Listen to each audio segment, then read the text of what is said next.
Provenzano e una visciolata, quant'è? 1,70. Ah papà, questa non c'è sta. Dai, vai, vatti a pigliare la visciolata, va.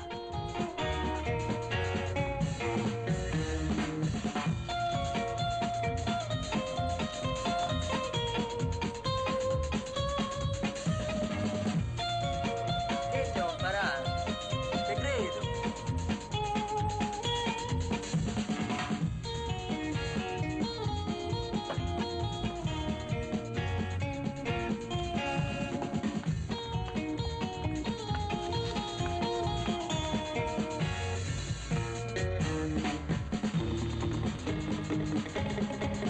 Devi contare i passi, se no qua non impari.